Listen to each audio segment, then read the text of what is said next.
For most of my life, I was a reader of King Arthur, but I never had any interest in writing about him. I grew up on the Once and Future King by T.H. White. And it was only gradually that I began to realize that there was a new way to tell that story. Because for a long time, I just thought the story's been told. We don't need it anymore. I began to think about the world after Arthur died. In all the stories, the story ends with Arthur's death. It's a tragedy, and he dies, and it's over. And someone else takes over as king, and we're done. But of course, it would never be that simple. Of course, there would be an enormous succession crisis. The kingdom would fall apart. The factions would fight each other. It would be absolute chaos. And that began to interest me. A great war in a world that has fallen apart. Arthur was the pillar of his world. He was the sun at the center of it. And when the sun goes out, what happens to everybody left? How do people survive? That seemed like an interesting story to me.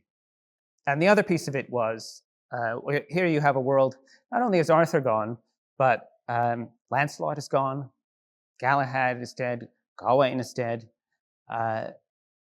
There's no heroes left. And so who's going to carry on and rebuild things? And as it turns out, it's a bunch of real weirdos and outsiders, people who have only ever been at the very, very edges of the story, people who've never been heroes before, who don't think that they are heroes. And the idea of those people having to come to the center and be the heroes, that was very interesting to me. I liked that story, and that's when it started. It was more interesting. It was shocking how many stories there were left to tell. Arthur's story is probably 1,400 years old, and we've been telling it continuously ever since. And yet, you only have to turn it over to realize that there's the story of a gay knight at the Round Table. T.H. White, I mentioned earlier, he was gay, but he couldn't write about gay knights. The world wasn't ready to hear that. But what would that be like? What would that be like to be, on the one hand, at the center of power, at the center of the world, but with this secret, this passionate secret inside you that you were meant to feel ashamed of, you couldn't express? It's an incredible story. And it was just sitting there waiting to be told. And there were so many of them. And in some ways, this idea of the hero, it's very old, but I think everybody struggles to feel like a hero. It's not a solved problem, as we would say in America. Everyone is still struggling to be the hero of their own story. And that's what these characters are doing. And I think that's one reason the Arthur story is so enduring. This idea of ordinary people trying to be better than themselves. It is inevitable, and I didn't think about it, but I felt it. That feeling of being in a world where the institutions that you are meant to trust, that you are counting on to tell you what's right and wrong, to lead you the path you should go, when those institutions fall apart or you lose your trust in them, then the world becomes a very dark and scary place. And I recognize that place. That world without Arthur, that's also our world. That was very clear to me. And then there are other things. This is what the Arthur story does. When you tell it, it becomes about the world around it. It's always changed its meaning again and again.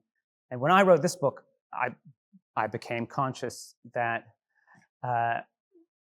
we live in a very divided world, a very exclusive world, a world where populations are moving around like crazy. And that was Arthur's world. A world that's still reckoning with its terrible history, the atrocities of the past that have never been paid for or resolved, and that are still distorting the world today. That's our world, and it was Arthur's world too, as it turned out. He was living in a world in a country that had been occupied by the Romans for 350 years. And they left behind this land that was scarred and wounded and needed to be healed. Something I recognized about that as very contemporary. There may have been a historical Arthur, and if there was, he lived in the 6th century. He was a warlord. He was fighting the Saxons. And that would be the historical story, the grounded story. And it's been told so well by, I don't know, Bernard Cornwell. It's done an amazing version of that. That was not my Arthur. I needed an Arthur that felt real, that felt historically grounded, but I needed to give him things that the real Arthur would not have had, like the shining armor. Arthur wasn't Arthur for me unless he had a big suit of plate on and could live in a castle with streaming banners and fight in tournaments. All of that stuff, it's not historically valid in any way. And so the challenge for me was to bring that stuff in, that wonderful romantic stuff, and make it feel real and grounded. This book took me 10 years to write, and that is one of the reasons, because I had to really sit with it and find out, what does it feel like to be in a suit of armor? If you're jousting, how exactly does that work? It turns out the hard part is keeping your eyes open when you're about to hit the other person. I never knew that, but these are the kinds of little facts that I had to dig up to make it feel real.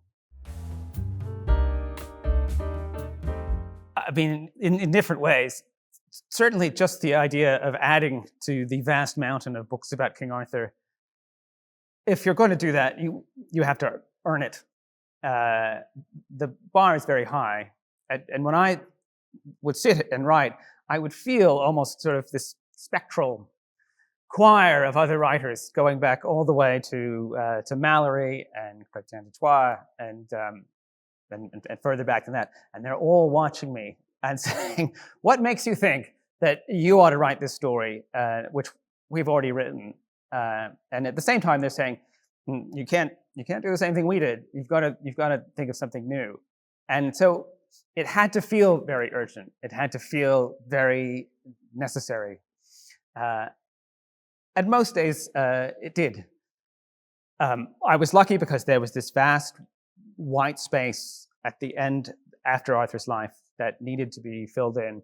Just as T.H. White told us the story of Arthur's childhood, nobody had ever told that story before. He found a big empty place in the canon and filled it with his genius and wrote this incredible story about a young boy who doesn't know he's a king.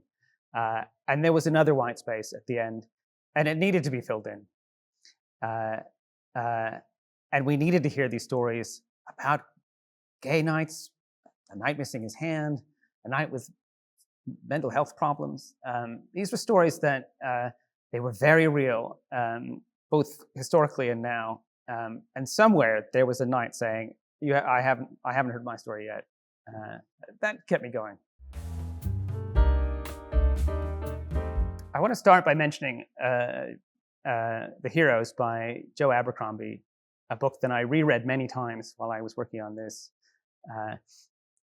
If you want to have any sense of what it was like to be in a pitched battle, there is no better account of it. I'm quite friendly with George R.R. Martin, and when George and I chat, we like to talk about Joe Abercrombie and how good he is. I'll also mention Mrs. Dalloway by Virginia Woolf, which probably feels a bit left field for a fantasy author. But it's the 100th anniversary of Mrs. Dalloway this year.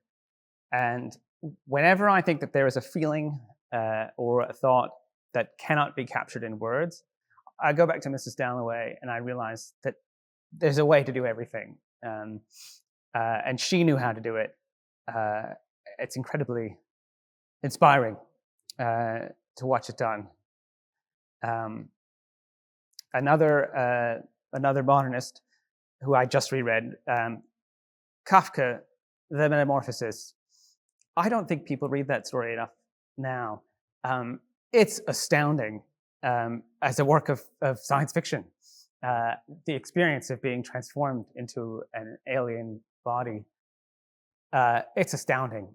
And we think of that as a contemporary thing, but still nobody has done it better. That feeling of horror and the grotesque. Uh, I strongly recommend it. And maybe the last book, probably the author whose books I look for and wait for, with the most sense of expectation, is Kate Atkinson. She's a British writer. She writes mysteries, the Jackson Brodie books. She also writes sort of more literary novels. My favorite is Life After Life. If there is one writer whose prose style I envy in the world more than any others, it's Kate Atkinson.